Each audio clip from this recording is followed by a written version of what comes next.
What's up, guys? James Palms here. Just doing a little bit. Well, I got to repot this banana. It's finally needed its pot. It needed a pot a long time ago, but it's got tons of roots on the bottom there. Anyways, I'm going to put it into this slightly bigger pot and just repot this today. Today is the 14th, I believe, of December, so a late December day here. We got some rain going on, of course. And these were actually all the plants that I had inside. So this video is about winter watering. So when you water them, when people ask me all the time, when do I water them in the winter? So first of all, I'll go through how to water them. This is the easiest part. Flood them. You can't give them enough. No plant really can you give enough water in one shot. So when you're watering them like this, just water them till they're completely flooded. Sorry about that. So yeah, so water them till they're completely flooded. So keep watering them till it runs out the bottom, and then continuously keep watering them. You can't give any plant too much water in one shot. So do that, and then let them drain outside. So I've actually already done that to most of these. Here, I did it prior to the video, but doing it a little more won't hurt. So basically, we flood them all. These are some Sable Palmetto, and this is a one-year-old Washingtonia. So, all right, well, sorry about that again. Somebody was at my front door. This is not going great. But anyways, so I wait till they're completely light as a feather. Not light as a feather, but you'll understand. When you lift it up, you can feel there's very little water in your plants. So when you lift up your palm or your plant, whatever, and you lift it up and you feel super light, and it almost like feels like, whoa, you'll notice it right away. It's a very noticeable feeling, and you almost feel, whoa, that feels too light. That's probably a good time to water. You can also try to stick your finger down. Most of these, I got too many roots. You're just going to rip the roots trying to get your finger down. And if it doesn't stick to your finger, if the soil just comes off and your finger looks the same as it did before it went in, then yeah, it probably needs water too. But basically, you can usually feel. I just go by the weight. So, and another thing is that if you don't go by the weight, like if you pick it up and it feels a little heavy, you can also, the palm will tell you, if they're not getting enough water, the leaves, certain plants like this hibiscus here, the leaves will start to hang, they'll get droopy. It starts to look like it's withering and dying. That's a good time to definitely water. That you might have waited a little too long. Anyways, yeah, it's raining today. I'm trying to crouch under my overhang here so I don't get wet, because I am getting quite wet. It's raining. It's not raining terribly fast, so it's not bad for a mid-December day, I guess, but it was beautiful yesterday. It was about 10-11 Celsius and sunny, which I wanted to do it, but of course I worked the whole day.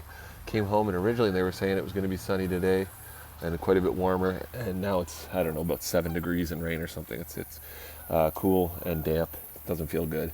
So look, you can see your breath almost. So yeah, well, you can. But anyways, it's cold and rainy, but and typically when you bring them in around this time, they've been in for about a month now, because I bring them in middle of November, and now it's middle of December. So you'll start to see they'll lose some of their leaves. All the plants will start to lose 1 or 2 or 3 of their fronds, whatever. They'll start to die off the other ones and retrieve the nutrients, which that's a normal thing. And they're also trying to make their new, bigger, slower, more light collecting fronds that are going to be sloppier and flimsier for indoor use, because they don't need to battle the wind and they don't need to battle the harsh sun. They're getting less sun, so they'll just make do with what they have. So basically, yeah, just water them when they need it. Like, lift them up and you can tell. And most people also say, well, how long does that, like, just give me a time. For me, it's about a month. I would say I honestly wait about a month. For big palms like this, if they're very tiny, if they're smaller, and they're maybe in a sunnier spot in your house on a window or something like that, these are getting LED light. So if they're smaller and they're in a very sort of hot spot and very sunny, and maybe you can give them a little more, maybe once every 2-3 weeks. If they're really small, if it's like a red solo cup, you might want to go every 2 weeks. But yeah, so just water them when they need it. I would say for me, that's about once a month. On larger palms like this, they can definitely go once a month. The hibiscus can't. I've watered this once. This is about every 2 weeks. It'll dry out, and then it tells you when. You can see it. I open the closet door and look at it, and I go, woo, she needs water. So, but everything else, yeah, the palms, especially Mexican fan palms, they can definitely wait.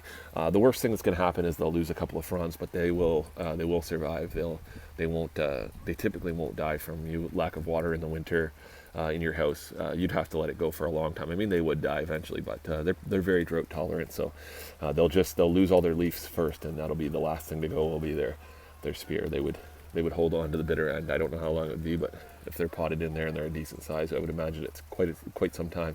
Anyways, I was planning on originally opening up all the other boxes to show you guys all the other palms and do a sort of a full yard tour.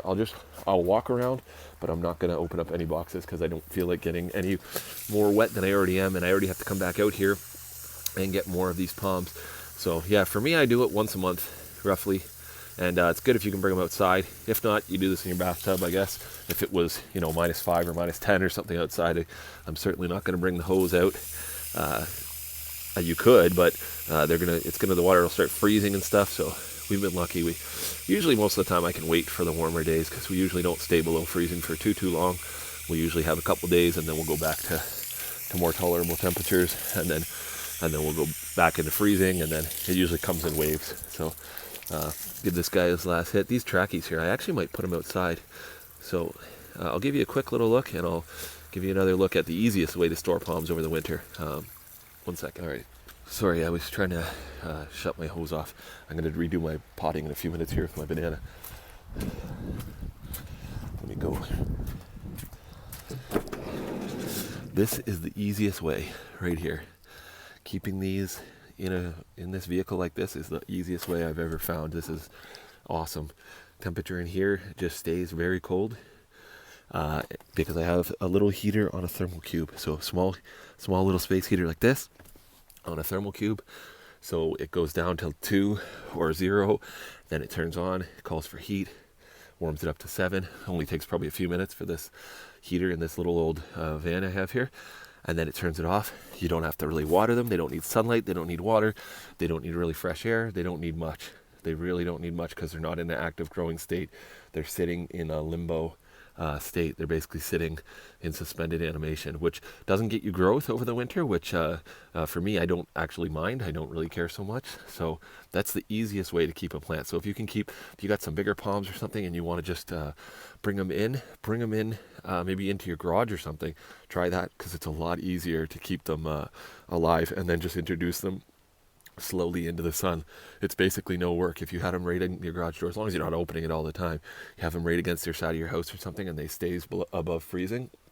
That's a perfect way to store palms over the winter. So yeah, this is sort of just tips and tricks of winter watering and keeping your plants alive over the winter. So I'll give you one last look at the whole yard as I'm walking back, and that'll be it for this week probably. I will get a chance to do my tarps and some of my other last minute tidying up on my boxes before we get some colder weather coming in, because I think we're going to have a cold wave coming in, and then it'll be back to this. It just keeps going in waves, but right now they're gradually getting cooler. So anyways, here, stay tuned for a second here. Well, I'm just going to keep the video running regardless.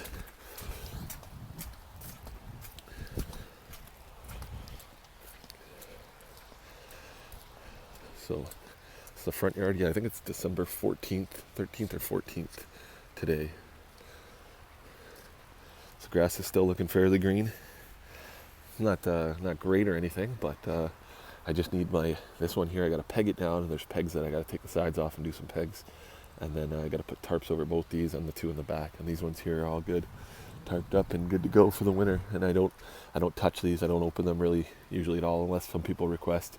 I won't really open them at all. I'll just leave them just like that, and they can wait it out until the spring.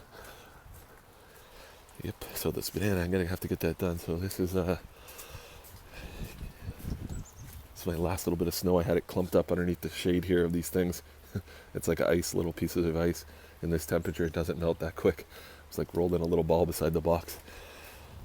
There's the banana all just mulched up there. Anyways, that's how it's looking. Mid-December day. Getting the hot tub. Lots of airplanes. Can't see because of the fog right now. But anyways, these guys are all watered. Let them sit out here for a little while. Not going to dry out too much because of the rain. But maybe they'll get a little bit of... you just want to get some of the drips off, and then maybe set them in your bathtub or something until they drip dry, until you're going to put them wherever you're putting, or if you have a pan or something to put underneath them. Anyways, thanks for watching, guys. Like and subscribe for more videos on growing palms in freezing cold climate. Thanks for watching. Later.